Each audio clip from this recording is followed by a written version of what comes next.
Hello friends, नमस्ते। आज हम एक बहुत इंपॉर्टेंट क्वेश्चन पे डिस्कस करेंगे, दैट इज़ कि रूट कैनाल के बाद कैप करना चाहिए या नहीं करना चाहिए। जिसने भी रूट कैनाल करवाया होगा या फिर अभी कोई रूट कैनाल करने जा रहा है तो उसके दिमाग में ये क्वेश्चन घूमता ही होगा कि मैं रूट कैनाल के बाद कैप क्यों करवाऊँ, मेरा तो पेन चला जाएगा, उसके बाद कैप क्यों कंपलसरी है। तो फर्स्ट ऑफ ऑल आप ये सोचिए कि आपको रूट कैनाल करने की ज़रूरत क्यों पड़ी। आपने टाइम पे वो दांत को रेस्टोर नहीं किया, मतलब फिलिंग नहीं करवाया, इसकी वजह से दांत में हद से ज़्यादा सड़न बढ़ गई, इसीलिए आपने रूट कैनाल ट्रीटमेंट पे जाना पड़ा। रूट कैनाल ट्रीटमेंट में यूजुअली हम लोग जो डिकेट पार्ट है वो रिमूव कर देते हैं। अंदर की जो डिकेट टिश्यू होता है, जैसे आपके दांत में ऐसी नसें होती है, वो नसें जो इन्फेक्ट हो गई होती है वो पूरी हम लोग क्लीन कर देते हैं, उसमें नया एक मटेरियल भरते हैं, ऊपर से दांत को फिर से फिलिंग कर देते हैं। अभी हमने जो अंदर तक क्लीन किया होता है तो उसमें दांत की स्ट्रेंथ थोड़ी कम होती है, और वैसे भी दांत में सड़न लग गई होती है तो डिकेड पार्ट जब रिमूव हो जाता है तो दांत के स्ट्रक्चर में इतना रेनफोर्समेंट नहीं होता है।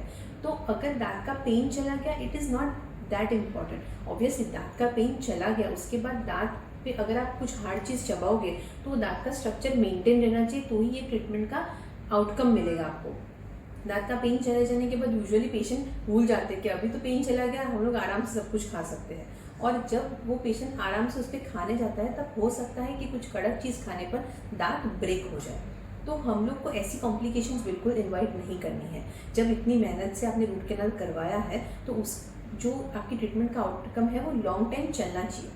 तो लॉन्ग टर्म प्रोग्नोसिस के लिए cap is definitely compulsory.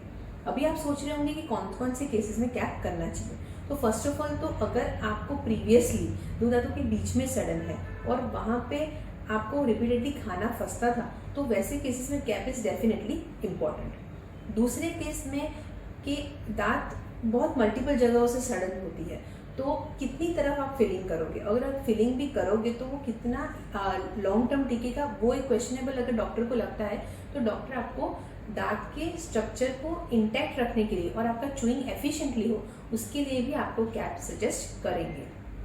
Third case में ज़रूरी नहीं है कि रूट कैनाल किए हुए दांत पे ही कैप करना चाहिए।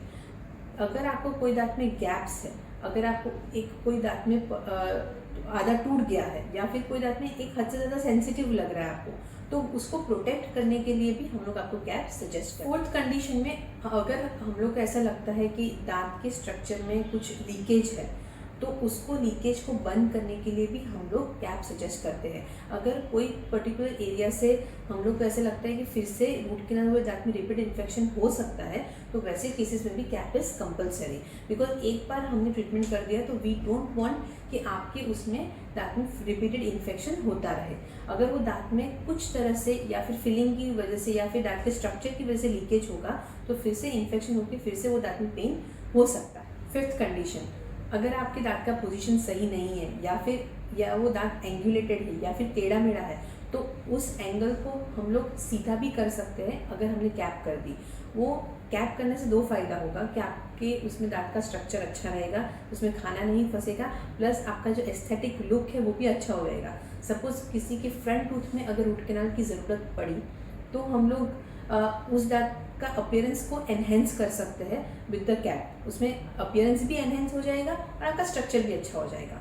कई बार कोई पेशेंट को एक्सीडेंट हो जाता है तो उसमें दांत आधा टूट जाता है या फिर 3/4 टूट जाता है, तो वैसे केसेस में भी हम लोग आपको कैप सजेस्ट करते हैं कि रूट कैनाल करना है या नहीं करना है, बट आपका अगर कैप करेंगे तो लुक्स अच्छा हो जाएगा। I hope this is clear कि आपको कैप कब करना चाहिए।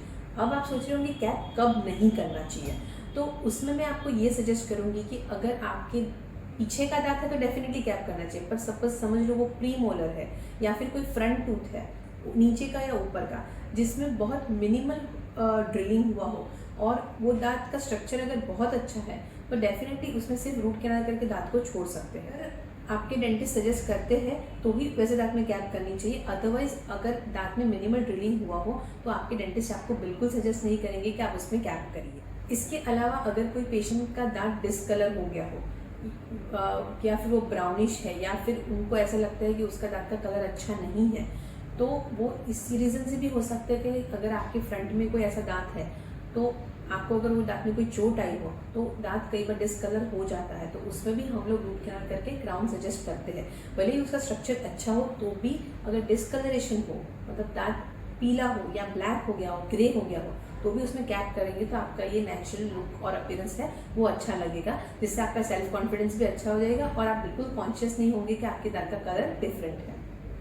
In the and I would conclude that definitely आपके डेंटिस्ट आपको बेस्ट ऑप्शन ही देंगे। अगर कैप ज़रूरी है तो ही वो आपको कैप सजेस्ट करेंगे, और अगर कैप ज़रूरी नहीं है तो वो सामने से बोलेंगे कि सिर्फ रूट कैनल के बाद एक नॉर्मल फिलिंग से आपका दांत ठीक हो सकता है एंड आपको कैप की बिल्कुल भी ज़रूरत नहीं है। अगर आपको कैप की कॉस्टिंग के बारे में कुछ कंफ्यूजन है, अगर आपको ऐसा लग रहा है कि मुझे कोई महंगे ऑप्शन पे नहीं जाना है, तो ये डिस्कशन आप अपने डेंटिस्ट से करिए, तो वो आपको कोई एक बीच का सोल्यूशन निकाल के देंगे।